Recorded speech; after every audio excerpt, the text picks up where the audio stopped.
I recently discovered that my wife is a Croc addict, and I had to build a rack to hold them. So this is a video about it. And originally I dropped my keys on the floor in the bedroom, and I saw something under the bed. I took a look and found all these Crocs, which I really had no idea she had all of them. So I pulled them out, see how many were there, and figured I better build a rack or something for her to put them on to help her with her addiction. And you can see they're really pretty cool. You can't really complain about them. They're all so wild and different. And I have noticed she's been wearing some different ones lately, but I didn't really realize quite how many she had purchased in the last couple of months. So I put them back and went down in the barn and grabbed a couple pieces of lumber to start out with. And I always like to put my rough cut wood in front of the wood stove for a couple days before I do a project. So I left it sit out there with the wood stove's been cranking last couple of weeks. And that little fan there, I tell you, that's been doing a great job at spreading the air around the room. Really worthwhile. And here's a couple more of those little critters that she makes to donate. She must have donated 100 of them already. And, she's still making new batches of different ones every time. So she enjoys that. But anyhow, let's see, I did order some dowels. I figured out how I was going to mount the Crocs and picked up a couple dowels. And while I'm sitting there at the camera, I see the UPS truck stop outside there. And I knew I had her now because I got her on video here. The guy just dropped his bag off for her. And, UPS has been coming a lot lately, and I never really checked the bags or what she got. She'd, take them in there and just open them up. But this time she's really busted. Here she is pulling out a couple pairs of new Crocs she just ordered, and she's like, "Well, they're a new color. I had to have them." So she enjoys them, and actually they were the only thing she can wear with her feet the way they are right now. So I can't complain. And you can see they got some really wild colors and patterns that they're making now. So I did catch her, she got busted with these two pairs, so at least she knows, now I know about it. She's out in the open now. So there's her flower-powered ones. They came with little things stuck in them to make them fancy. And then she got a set of butterfly ones, too. They're pretty wild.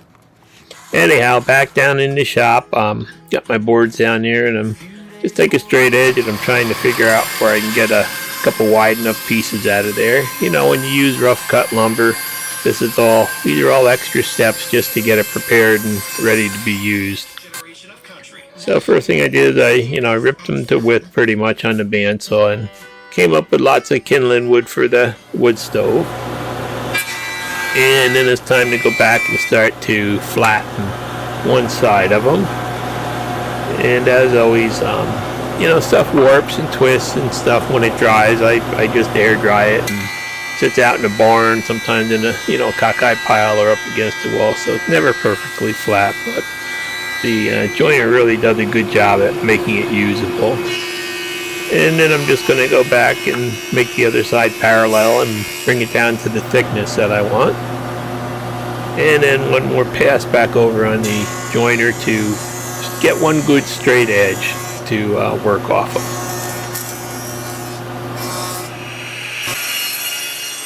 And then over to the table saw to rip it to width. So these are basically all steps that you don't have to go through if you buy, pre-finished lumber, but, for the savings, it's worth it. And then last thing I usually do is just run them through the thickness sander here to clean them up and get rid of all the marks from the planer. So that's been a real handy tool. And then cut them to length. And I did get the sawdust pretty much straightened out on this. I'll show you. I've got another video I'm working on. I'll release soon. But you can see I can catch all the dust from 1-inch boards using just one of those sides with the shop vac. And then I have to hook them both up for the thicker stuff. But I'll get that video out soon. So then time to mark the location where I'm going to drill holes to put the dowels in. And over to the drill press, just kind of set the fence up for the right distance and and go through and drill all the holes. There's 12 in each of the boards, and there's 2 boards, so just got 24 holes to drill here. And this is just a really simple idea I came up with, using dowels to hang them on and mounting them in the ceiling in the closet where we actually do have some room. Everything else is pretty much taken up, so when you have a small house, you have to use your imagination sometimes. So I got all those holes drilled out, and over to the router table I want to put a couple radiuses on it. And I tell you what, having that nice set of all the different radiuses and stuff from MLCS, that's really been fun. You know, makes it so you don't have to worry. You just grab what you want, throw it on, and you don't have to go hunting for a bit. I'm just going to put a 1/4 inch radius on the bottom sides, and let's drop the router down there so we can get the insert in. And again, this, having this router automated really has been a great addition to my shop too, because I do use this one a lot.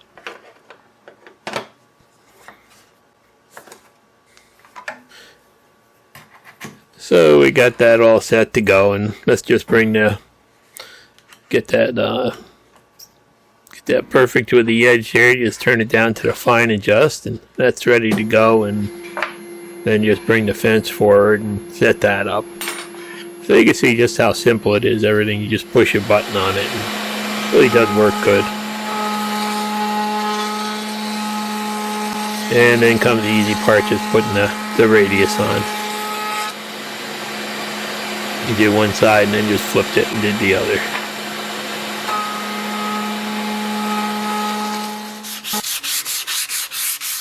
And now comes the tough part. Got to do some hand sanding just to blend everything in. And even after running through the thickness sander, I'm just going to sand it with 150 here and put some polyacrylic on it. Now, the first coat of polyacrylic raises the grain anyway, so I put one on and I'll sand it good, and then I'll put a second coat on. In the meantime, while that's drying, I have to chamfer some dowels to go put some caps on them. So I just put a little pin in a block of wood with a V-groove in it, and that gives me a stop to put the dowel up against, and then just hold it down in the V-groove and spin it. And you get a pretty nice chamfer, pretty consistent and quick, and you don't have to worry about grinding too much off. I do get a lot of use out of this little Harbor Freight grinder that I bought years ago, and haven't had any problems with that one either. So you can see just a simple V block on a 45-degree angle worked good. So now these dowels, I'll put a link to them down below. I got them from a company by the name of Woodpecker on Amazon, and boy, they really are nice straight dowels. I can't believe it. I was worried some of them might be warped and stuff like that. But I went in and I tried to figure out the easiest way to put this together, so decided I was going to put a piece of tape around each dowel right at the joint there. And seeing how I have 2 coats of polyurethane on that main board there, this will protect the dowels from getting glue on them. And at the same time, it will stop them when I go to glue them in, so I have them all exactly the same without any kind of fixturing or anything. And let me grab my little pin nailer here and start gluing. So I just put a little bit of glue right about, the first 3/4 of an inch from the blue tape out. Spread it good and even. And then just push them in place, and no glue mess when you're done. And the dowels do have a little bit of a play in the hole. I did drill it a 64th under 3/8, and somehow it came out right at 3/8, and the dowels are like 0.374, so just a little bit of play in there. So I'm just going to square them up and put an 1.25 inch pin nail from the bottom down through each and every one of them, the 23 gauge nails. And I figured that'll hold them in place until they dry, and you really don't see them either. Once I sand over it, put a coat of polyurethane on it, the holes pretty much disappear. So I just got 24 of these to put in now. speed it up a little bit here and just show you how easy it is to get everything aligned and stuff by taking the time to just measure them out and put the tape on first.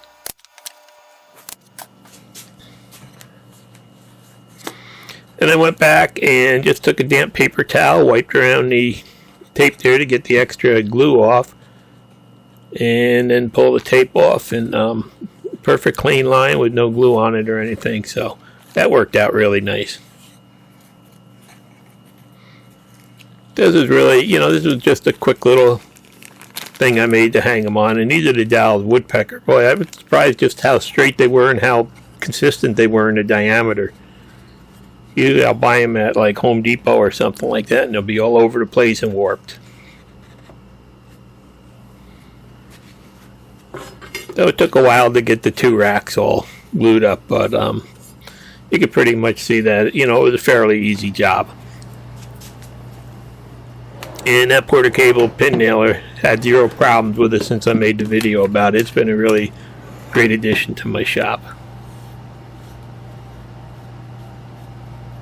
So I decided to, put some polyurethane on these dowels too, and I just tried to put one good heavy coat on them. I didn't want to go through two, because this is really the biggest pain in the neck of the whole thing, trying to get them covered evenly. It took me longer to do that than anything else. Then once they dried, I just hit them with some 320 sandpaper to get the raised grain off that comes out. And these are some little caps that I had bought on Amazon that I'm going to use just to keep the cracks so they won't slip off in case of an earthquake or something like that. They'll stay in place, and it finishes off the end grain nice too. So that's all done, and time to go over and make some brackets to mount them with. Now, I was originally going to use pieces of ash, but I didn't have any wide enough to get all four out of at one time, so I decided to go with plywood.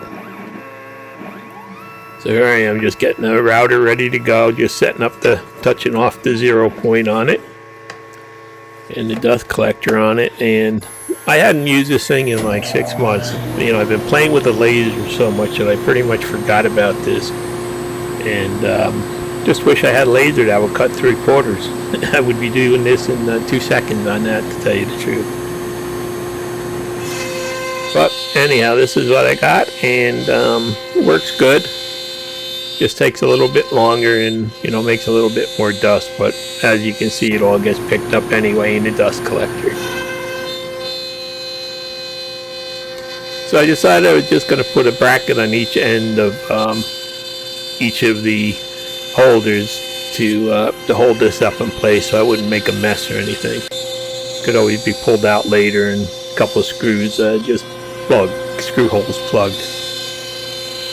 And I will say that mass hole controller, if you're going to build a CNC machine, I'd recommend that you look at the mass hole controllers, because I've had zero problems with that thing too. It's it's been a really great controller. 3 down, 1 to go, and I did use the wrong thickness when I did the cam part of it. I went with 0.7, and actually it was 0.71, so I did have a slight piece left hanging on when they were done. Usually on wood I'll just run it through the thickness sander, but plywood I couldn't, and there you can see I had to just kind of pop them out, and I'm going to go back and put some radiuses on them anyway, so it didn't really matter. But that's a quick way to make a couple brackets, and every one of them comes out perfect when you do that too. And there's how they fit on, and you can see perfect fit. That's a good thing about CNC equipment. You never have to do stuff twice if you measure it right in the beginning. So they're all done. Just gonna put a couple coats. I had some brown paint on there I had a can of, and decided to do that. And anyway, here we are next day. Paint's all dry. I've got to try to hang these up. And as I said, it's the only spot we had room left in the closet that wasn't completely cluttered, so I decided to hang them just down from the ceiling there. and I got them pretty much up in place, and realized that I had the screws drilled in at a slight angle so it would catch the 2x4 header up there. So I couldn't really get the drill to work in there. I just had a driver and a straight bit, and turned out I couldn't get in there. So I ran down and I grabbed this gizmo, this Milwaukee thing, and it's been a lifesaver at times. You know, just when you can't get anything else in there, you can put these little attachments on and offset them and everything else, and get in there and finish the job. So they really are nice. Oops. And then I had to take the globe off this light. I do have a low profile 1-inch thick light coming to put up there to replace it with, but Amazon won't have that here till Tuesday or Wednesday, so I'm just gonna leave that one hanging without a globe for now. And then let's go over and just get the other side screwed up. I marked the wall where it had to go, and again, that driver, that offset angle driver, is a pretty amazing little thing. You know, when I bought it, it was one of those things where, gee, I wonder if I'll ever use this, and every time I've used it, it's really been in a tough spot. So now to just mount the other one up there, and same thing, I marked out the wall, and I actually clamped a board, you can see, to hold up both sides of it while I'm working on it, just to make it easier for me. Kind of tough when you're working alone. Sometimes you got to come up with ways to hold things up and mount them. And again, that crazy angle driver there, that really allows you to get in at some screws you normally can't.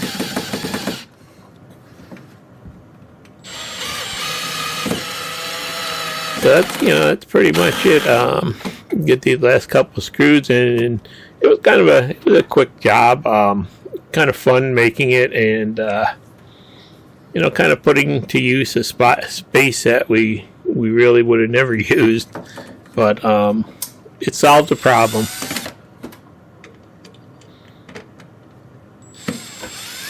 And let's get this second screw in here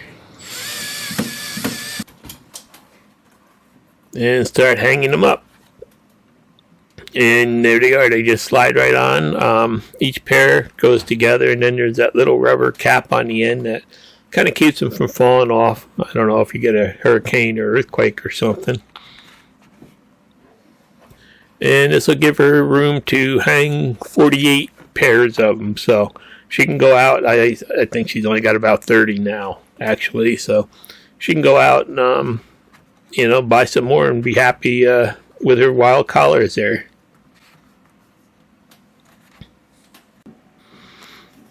So that's how I solved my problem for my Croc addict wife. And they just are wild Crocs, so. And now she she can finish putting the rest of them up there. The light fixture will be here soon, and she's got room to go out and buy a couple more pairs now and hang them out of the way. And you don't even really notice them when you're walking through the closet. You normally don't look up, you look straight through. So, it really did put some unused space to use. And then there actually were 5 or 6 or 7 or 8, I don't know, bunch of pairs that we just couldn't hang up there. Some of them don't have holes through. There's a couple of them like that. Some of them are lined and they don't have the holes in the right place. So I'm going to laser cut some little brackets to hang them with in another video so she can get them all hung up from the rack up there. But there you can see how I solved the problem, and now she's got room for more. And actually it worked out pretty good. It's up out of the way, and it doesn't bother us. Thanks for watching. Please subscribe.